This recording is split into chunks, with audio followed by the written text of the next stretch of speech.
So the big picture here is that COVID disruption has seen people switching to new brands and new providers. And the best way that I could think to illustrate this is to use a big box store. And let's look at Walmart, right? So traditionally, stores like Walmart, they put a lot of effort into trying to get people who have just moved, right? If you move, you'll probably get letters in the mail from like Target, Walmart, the local grocery store, all trying to get you to come shop at their store first, because they know that if you start shopping at that store, you are likely to shop there for the rest of the time you live in that home. Like they literally capture you for life if they can get you first, because shopping is such a habitual thing. You know, and I actually, looking at this picture of this girl at Walmart, I looked at that picture. This is from their store. And maybe it's because I was in like the marketing mode and I was thinking about this, but I was like, man, that picture, that girl feels like hometown. That feels like that could have been taken at my store. And Walmart has done such a great job, even though, I've got a lot to say about Walmart, but they've done a great job about making it feel so familiar no matter where you go, in order to capture and retain you for life, pretty much is what we're getting at, right? But over the past year, there's been a huge surge in digital shopping, right? Because of the lockdown, because of social distancing, huge surge now in digital shopping. And Walmart was already built to take advantage of this, okay? So at the beginning of the pandemic, they had 40% of the grocery market, 40% of the grocery market. We're talking US market, but 40% of the grocery market.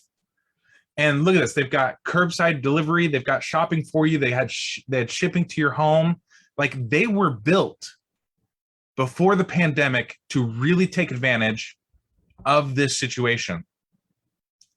Yet, despite that, during the pandemic, their market share has dropped from 41% to 30%. Now that's only 9%. So like we can look at that and be like, oh, it's only 9%. But when you're talking about Walmart and market share, you're talking to now owning 30% of the grocery store market share. They are now tied neck and neck with Walmart. And think about this too, Instacart only functions in large cities. They're only in like LA, New York, Chicago. Walmart is in all communities, all rural communities everywhere, right? And despite owning rural America, they are now tied neck and neck with Instacart. Amazon and Target also have eaten into their market share a little bit.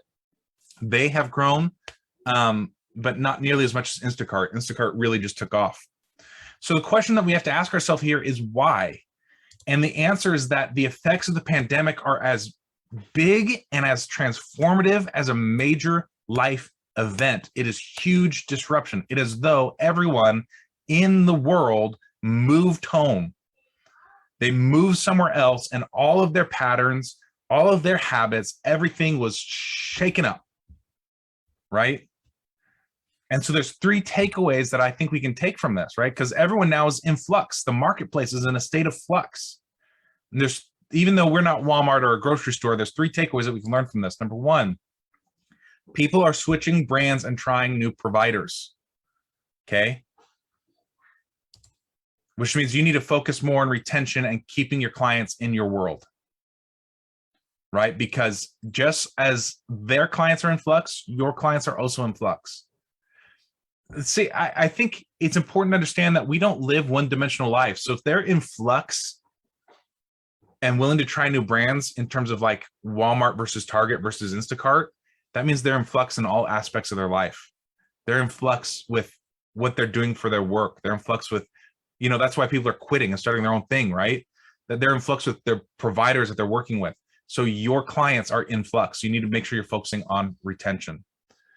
Number two, you've got the opportunity now to go shake the trees and get people to jump ship from your competitors and come to you. If they're not focused on retention, they might jump ship and come to you. And then number three, you also have the opportunity to snag new clients who normally would not purchase from you, or maybe who have said no in the past couple of years. Their lives have changed. So people who normally have said no or have previously said no might now be in a position to say yes.